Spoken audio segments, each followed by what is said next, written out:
17.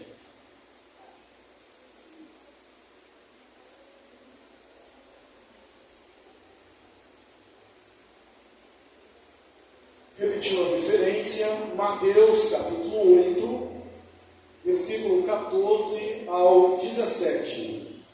À medida que os irmãos encontrarem o texto da palavra de Deus, eu os convido a se colocar de pé em reverência à mesma.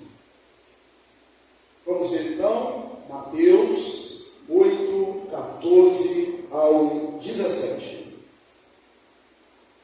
Tendo Jesus chegado à casa de Pedro, viu a sogra deste acamada e ardendo em febre.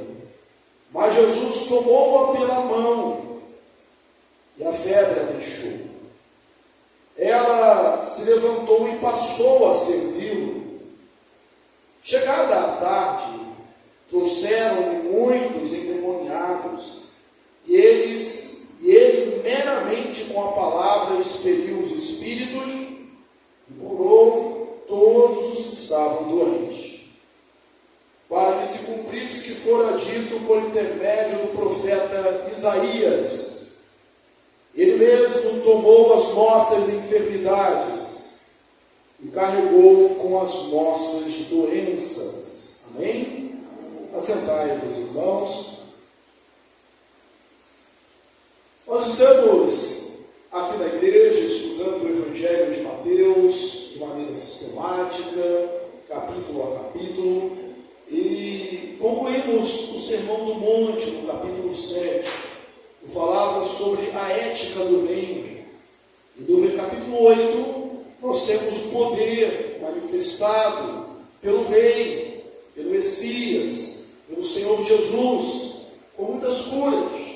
A cura do paralítico, a purificação, melhor dizendo, do leproso, a cura do criado do centurião, e agora nós temos a cura da sogra de Pedro. Essa cura ela está registrada nos 3 evangelhos sinóticos. Cada evangelista olhou pela sua própria ótica, deveria a sua própria visão, tirou as suas próprias conclusões daquilo que estava vendo. Mas os 3 evangelistas narram essa cura. O que nós destacamos aqui pelo contexto? Jesus estava na casa de Pedro, estava na sinagoga, era um sábado, era um dia de descanso, mas para Jesus não tinha descanso. Para Jesus as necessidades humanas, a necessidade do ser humano, a dor das pessoas estava à frente, estava na frente. Ele não tinha descanso, ele atendia todas as demandas. Isso nós vemos aqui de maneira muito clara, que ele curou a todos, independentemente da enfermidade, independentemente do estado que estivesse, se era terminal ou não, incurável ou não havia limites para o seu poder e para a sua disposição. Lembrando que outra situação, quando Jesus estava no trabalho, na obra, perguntaram para ele, falaram sobre descanso, ele falou: meu pai trabalha até agora e eu trabalho também. E ainda, outra comida tenho que fazer, a minha comida é fazer a vontade do meu pai. Assim o Senhor me viu. A cidade descrita aqui é Cafarnaum. Pedro morava em Cafarnaum. Pedro tinha uma casa em Cafarnaum. Pedro, que é o mesmo Simão. Simão recebe o nome de Pedro pelo Senhor Jesus. E também aparece aqui no outro texto como Cefas. É o mesmo apóstolo. Ele morava com a sua sogra, abrigava a sua sogra. E também o seu irmão André. Isso nós lemos no outro evangelho. Mostra a sua solidariedade, a sua capacidade de acolher as pessoas. O texto diz que a sogra de Pedro estava enferma. Nós vemos algumas coisas aqui.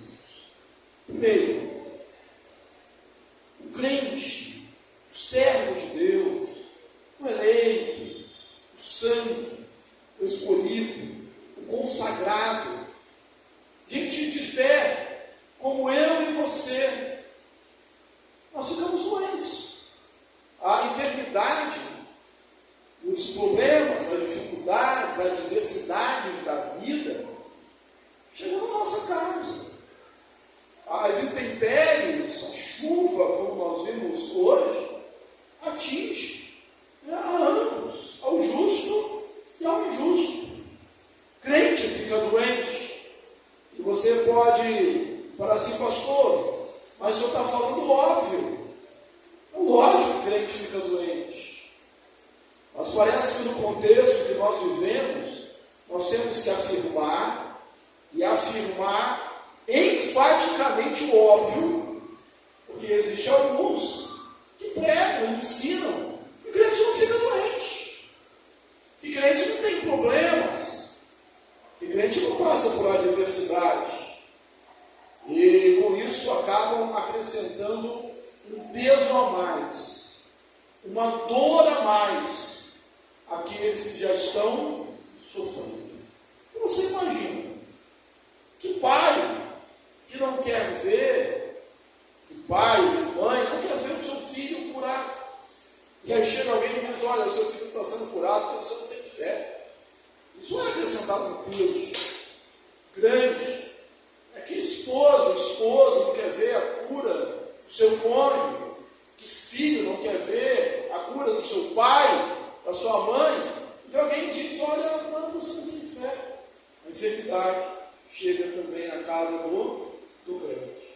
Então vejamos, irmãos, nessa casa, alguns, pelo menos dois, eram apóstolos de Jesus. Morava ali Pedro, morava André. Cremos que a esposa de Pedro e a sogra de Pedro também fossem crentes, também fossem discípulas de Jesus. Mas a enfermidade chegou a esta casa.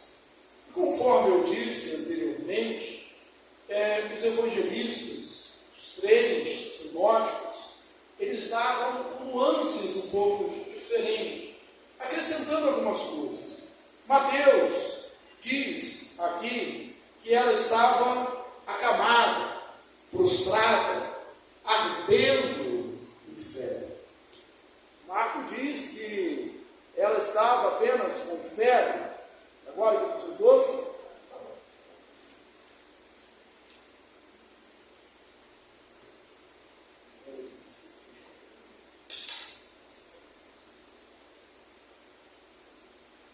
Bom, é porque o pastor não falou muito, não, que a bateria acabou antes da hora mesmo, viu? Tanto que a bateria.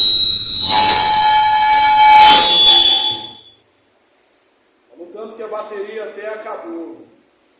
Bem? Som, 1, 2, som. Se alguém estava dormindo, agora acordou, né? Vamos lá. Aqui diz o Evangelho de Mateus, ela estava prostrada, ardendo de febre. Marcos diz que ela estava com febre. Lucas, que é médico, diz que ela estava com uma febre muito alta. Possivelmente era malária, por causa da malária comum àquela região. E também vai dizer a forma como Jesus a curou, com algumas nuances diferentes. Vamos ver aqui nesse texto, por exemplo, ela vai dizer, o texto vai dizer que ela estava acamada e Jesus a tomou pela mão. Marcos diz um pouco mais, que Jesus, aproximando, tomou-a pela mão. E Lucas vai dizer como médico, que ele, inclinando-se, tomou-a pela mão. Posição do médico, o médico vem sobre o seu paciente. Então, há o toque de Jesus, há a presença de Jesus. E por vezes, no meio de uma enfermidade, o que nós mais precisamos é isso, sermos tocados. E enfatizamos isso na purificação do leproso, que era excluído da sociedade, que ao aproximar-se das pessoas, tinha que gritar imundo, para que as pessoas se afastassem. Ele não era acolhido, ao contrário, quando se aproximava, as pessoas tinham geralmente duas reações. Uma era fugir e a outra era atacar pedras para que ele se afastasse. E quando Jesus o purifica, Jesus, diz o texto, Jesus toca o leproso e diz: quero ficar limpo.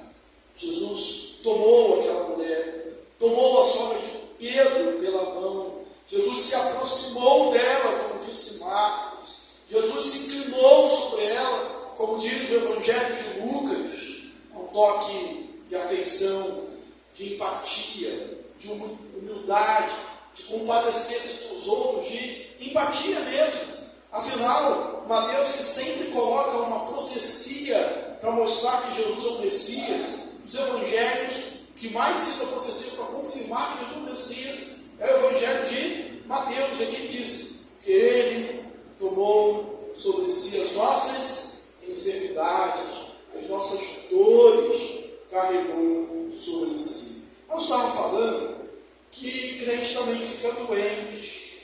E a gente vai ver alguns exemplos aqui, antes de prosseguirmos, na Bíblia. Por exemplo, você lembra de Eliseu? Eliseu, o profeta, sucessor de Elias, o homem que curou um leproso, curou Naamã. E aí a palavra de Deus, nós vamos dizer em 2 Reis, no capítulo 13, versículo 14, assim: estando Eliseu padecendo da enfermidade com que havia de morrer, veio Joás, rei de Israel, a visitá-lo, chorou sobre ele e disse: meu pai, carros e cavaleiros de Israel. Ele morreu com essa enfermidade. O profeta Eliseu.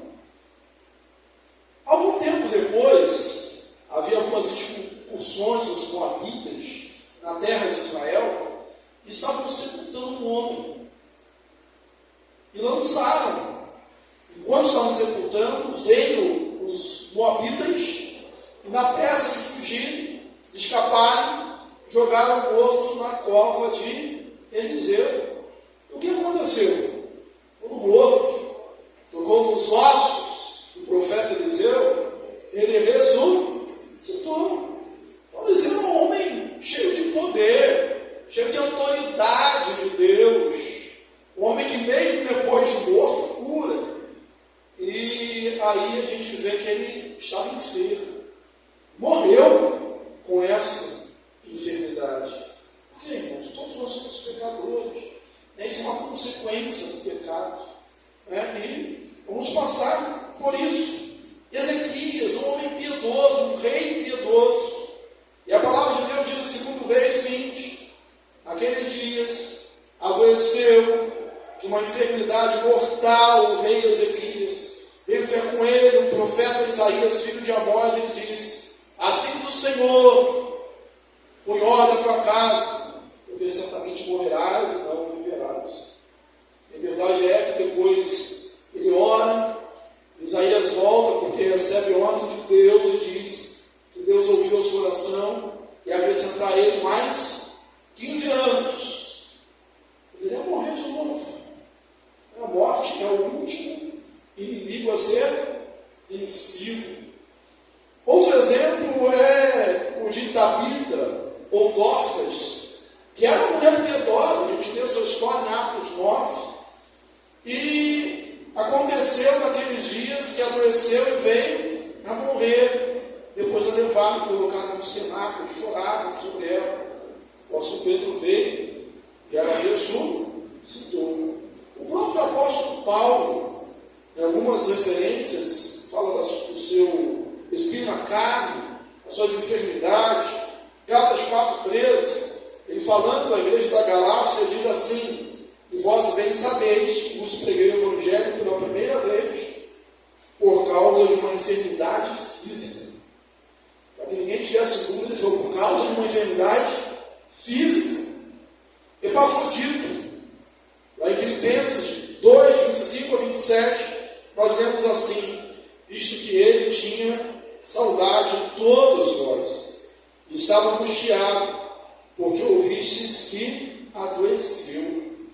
Com efeito, adoeceu mortalmente.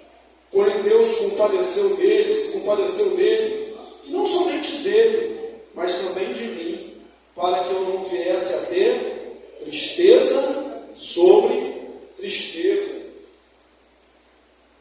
Contra Timóteo, texto bem conhecido, quando Paulo diz em 1 Timóteo 5, 23, não continueis a beber somente água, usa um pouco de vinho, por causa do teu estômago e das tuas frequentes enfermidades.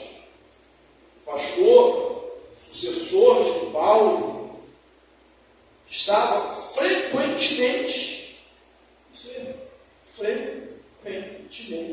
enfermo.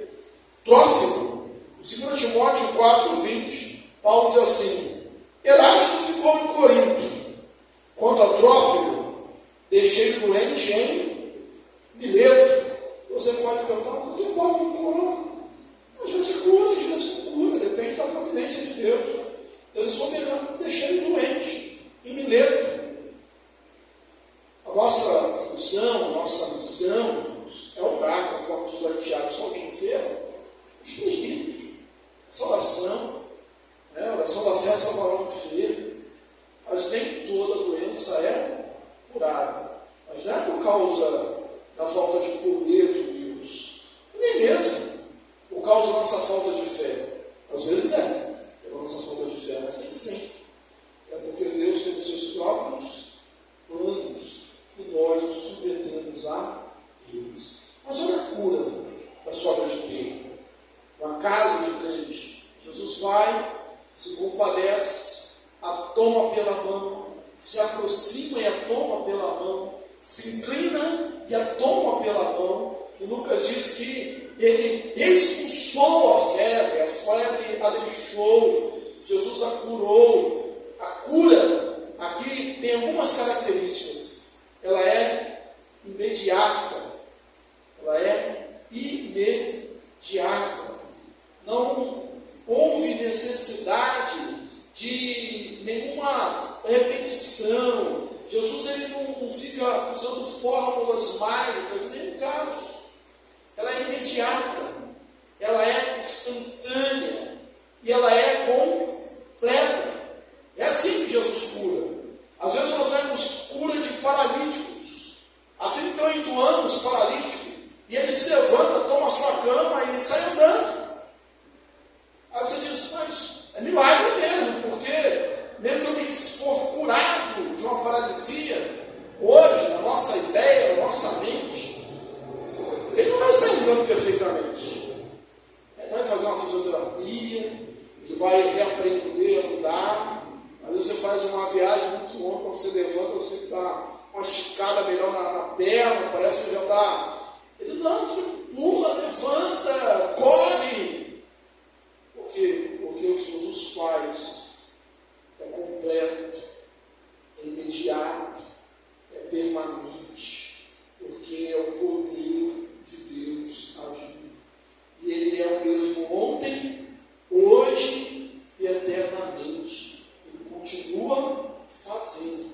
E nós cremos nisso, nós acreditamos nisso. Nós não acreditamos em algumas histórias, em alguns feitos que algumas pessoas andam dizendo por aí. Mas que Jesus tem poder e opera e cura, sim, nós acreditamos. Mas essa cura mostra muito sobre o caráter de Jesus. Mostra também alguma coisa sobre a mulher que é curada. O texto diz que ela foi curada imediatamente. A febre logo a deixou. E todos os evangelistas vão dizer o seguinte: e ela passou a servi-los. Deixa eu dizer mais alguma coisa para você aqui. Pedro era casado. Fica lógico, né? Lógico. Se tem sogra, é porque é casado. Já pensou que ter sogra sem ser casado? Tem gente que já tem problema com sogra, mas pelo menos tem que ser casado, né? A sogra de Pedro. Alguns querendo mudar essa situação para buscar uma justificativa desnecessária,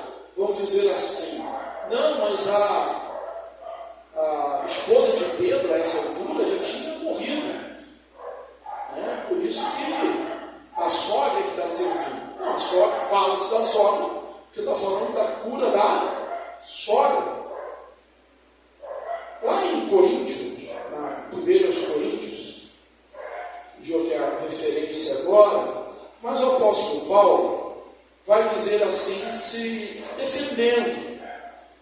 Ele diz assim a partir do versículo 4 de 1 Coríntios, se não me engano, 9. Não temos nós o direito de comer ou beber? Pergunta ele. Não temos nós o direito também de comer e beber? E também de fazermos acompanhar de uma mulher irmã, uma mulher cristã, como fazem os demais apóstolos e também os irmãos de Jesus e Cefas. Então, mesmo nas suas viagens pelo texto de Corinto, Cefas sim a fazer acompanhar da sua esposa, da sua mulher. Não há nenhuma razão para afirmar que esse tempo ela estava morta. Ao contrário, há alguns do meio século que chegam a dizer que a esposa de Pedro, aí é a tradição, né, a Bíblia diz, foi martirizada. Pedro viu sua esposa ser martirizada. Ela era casada. Isso, Pedro era casado, sem problema algum, dificuldade alguma. Ela passou a servir. Irmãos, que destaque, como é necessário nós destacarmos isso. Ela passou a servir. Ela passou a servir. Salvo para servir. Curado para servir. Libertado para servir.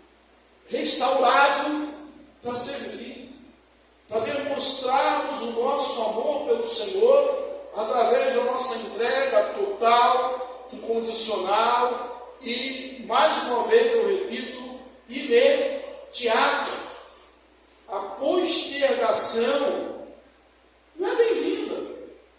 E quantas vezes nós escutamos irmãos dizendo, talvez nós mesmos tenhamos falado isso, você tenha falado isso, amanhã eu faço, é comum, né?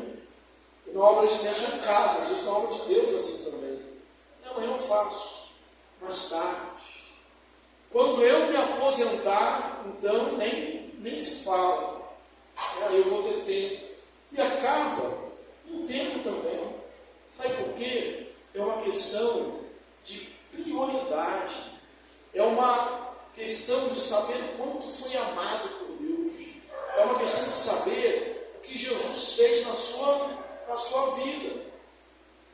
Estamos estudando aqui na igreja, Efésios, às quartas-feiras, vamos chegar no capítulo 2, e é o capítulo que começa dizendo assim, porque nós estávamos mortos, vós sois mortos nossos delitos e pecados. Em Cristo, com Cristo nós fomos ressuscitados. Qual é a nossa condição? Mortos em delitos e pecados. Essa era a nossa condição. E aí restaurados, completamente curados. Aquela mulher que estava ardendo no ferro, aquela mulher que estava acamada, aquela mulher que estava prostrada, a atitude dela é de louvor, de adoração, que se traduz no serviço. Essa é a maneira correta de usarmos todos os dons da graça divina. Esta é a maneira correta de respondermos ao toque, à aproximação, à inclinação, à empatia, à compaixão de Jesus. Logo, ela se levantou e passou a servir. Todos nós, irmãos, temos senso de utilidade. Como é bom sentir-se útil. Como é bom sentir que nós fazemos alguma coisa, nós temos um papel, nós temos uma função. Creia que Jesus te chamou para a salvação, Jesus te chamou para uma vida de santidade, e Ele te chamou também para uma vida de serviço. Se gastar, de usar toda a sua força, toda a sua energia, a sua inteligência, o seu talento, o dom que Deus te deu, e você sabe qual é? O serviço dele. Uma atitude reprovável por Jesus é aquela do homem que vai e porque recebeu um talento só, ele enterra. Jesus não reprovou por isso. É uma frase que eu gosto bastante, não vou falar do autor porque não estou com certeza agora, posso errar, mas assim, não há nada tão errado como um erro tão grande, um erro tão errado, como não fazer nada, porque se pode fazer apenas pouco. Algo que eu posso fazer é pouco, então não vou fazer nada. A fé, a palavra de Deus, nos move em outra direção. Meu pai trabalha até agora e eu trabalho também. Aquele que quer ser o maior entre vós, disse Jesus, seja aquele que vos sirva. Ele disse isso no contexto daquela cena de lavar os pés dos discípulos. A missão é servir. A nossa missão também é servir o Senhor e aos irmãos. Foi isso que ela fez, serviu a Jesus e a todos aqueles que estavam na casa. Há um texto, como uma linguagem tanto quanto poética, que diz mais ou menos assim. Um texto não está na Bíblia, tá, irmãos? Assim, lembra aquela história de faz de conta? É só para você mentalizar uma cena. Então o texto diz que Jesus desceu de uma colina alta e entrou numa cidade pública. Logo na adjacência ali, primeira rua daquela cidade, ele ouviu os gritos, os bravos, as palavras arrogantes de um homem bêbado à janela de uma casa. Ele perguntou: filho, por que você desperdiça sua vida assim? E o homem respondeu: Senhor, eu era leproso e tu me curaste. Que outra coisa posso fazer? E ele continuou a andar pela cidade. Um pouco mais à frente, viu um jovem que seguia após uma prostituta. E Jesus perguntou, indagou: por que você desgasta a sua vida e a sua alma assim, dureza? E ele falou: eu era cego, o Senhor me curou e agora eu posso ver. O que mais posso fazer? Já no centro, no meio da cidade, ele contou um ancião que chorava amargamente, praguejava, murmurava.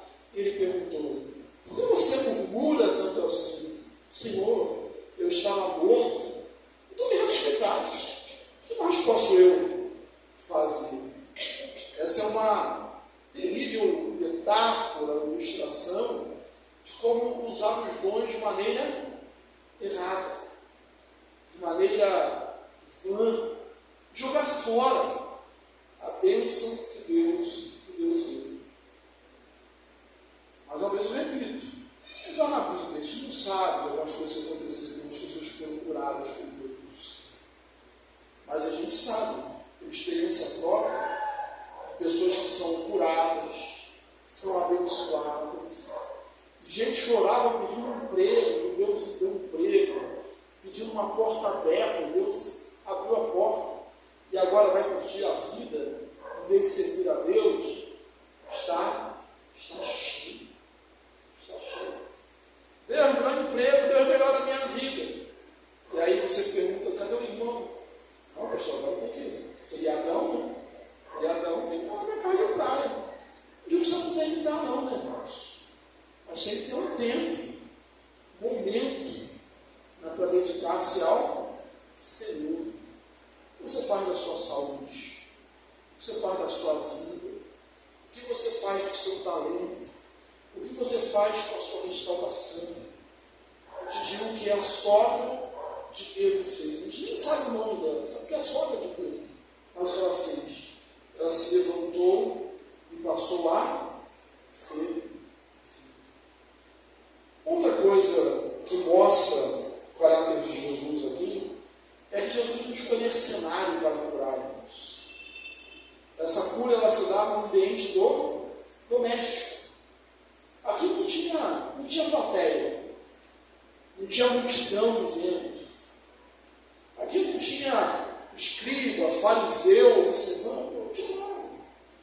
Então ali, André, Pedro, esposa de Pedro, a sogra que era enferma, Tiago e João, talvez por serem sócios de Pedro, fazendo uma visita, convidados para uma refeição, mas ali um ambiente íntimo, familiar,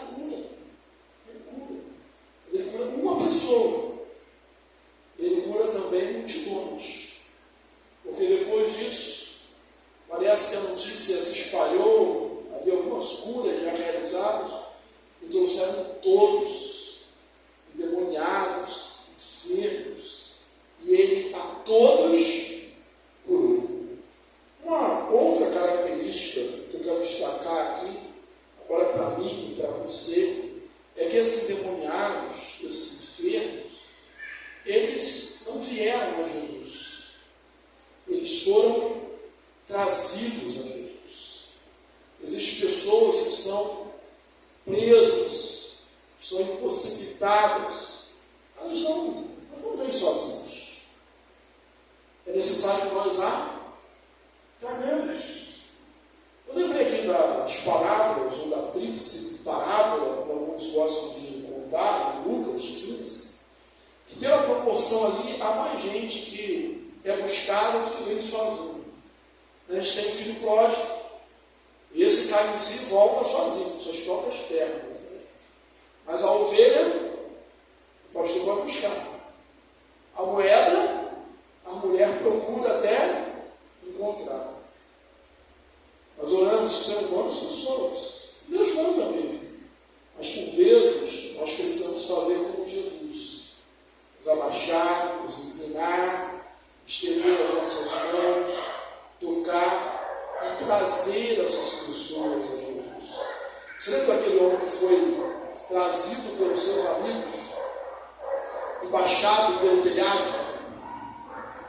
Tem pessoas que são assim, que a gente tem que carregar, abrir o telhado, baixar a pessoa assim, com uma corda, uma maca, e dizer: Senhor Jesus, agora é com o Senhor, porque não é comigo, porque não sou eu que faço, não é você que faz, nós apenas levamos as pessoas até o Senhor Jesus. Que Deus tem poder, nós cremos, que Jesus ainda hoje cura e expulsa demônios, nós cremos. E nós queremos ver também mulheres como a sogra de Pedro, gente, homens como a sogra de Pedro, gente que se levanta e logo passa a servi-los. Que você seja assim, porque todos nós estávamos enfermos e fomos curados. Todos nós estávamos perdidos e fomos achados. Todos nós estávamos mortos dos nossos delitos e pecados e fomos com Cristo ressuscitados. Sirva, trabalhe. E depois que você tiver trabalhado muito e feito muito e tiver uma longa folha de serviços corridos na igreja e para Deus e para o seu próximo, você bata no peito com muita força e diga assim: eu sou servo inútil, porque fiz apenas o que eu devia fazer. Amém? Que Deus nos abençoe.